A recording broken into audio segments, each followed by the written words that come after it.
कक्षा 10 के गणित का एक समांतर श्रेणी का प्रश्न है। कह रहा है कि समांतर श्रेणी 2,7,12 डॉट डॉट का 10वां पद क्या होगा। यानी इस पर समझना है क्या बोला, जिस रेशियो से जा रहा है ये 2 हो रहा है, उसका 7, उसके बाद से 12, उसके बाद से आगे क्या होगा, इस तरह कर करके 10 नंबर पे वो संख्या क्या होगा, वो पद क्या होगा, इसी के बारे में हम लोग जानने का प्रयास करेंगे। सबसे पहले जो लिखा है उसको लिख देंगे 2,7,12 और डॉट डॉट 10वां पद निकालना है। 10वां पद निकालना है तो सबसे पहले हम लोग जानने का प्रयास करेंगे, ये जो दिया है इसका नाम है A1, इसका नाम है A2, इसका नाम क्या है जी, A3 है। यानी A1 का मतलब होता है प्रथम पद है। क्या है जी, प्रथम पद है।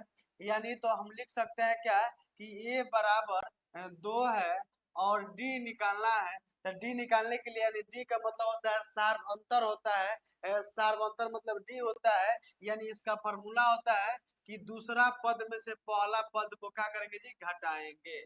यानी तो दूसरा पद यहाँ क्या है, 7 है, 7 लिखेंगे और माइनस पहला पद क्या है, 2 है।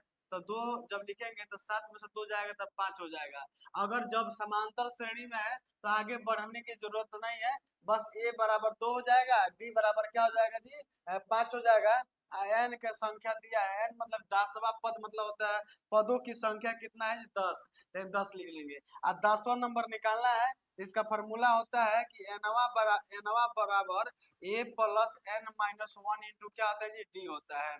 यानी ये समझना है, ए दिया है, कितना दिया है, 2 दिया है, और प्लस एन दिया है, एन कितना दिया है, 10 दिया है, यहाँ लिखा गया 10। तो 10 में से घटाएंगे तो 9 हो जाएगा। और डी का मान यहाँ दे दिया है, डी का मान कितना दिया है, तो 5 दिया है, तो 5 लिख लेंगे, ठीक ना। तो अब गुणा करेंगे 2 और प्लस 9 बचे 45, और इसको जोड़ देंगे 2 और 45 कितना होता है जी, 47 होता है। यही 10वां पद है। 10वां नंबर पे कौन सी संख्या है जी, तो 10वां नंबर पे 47 है। यही हमारा राइट आंसर हो जाएगा।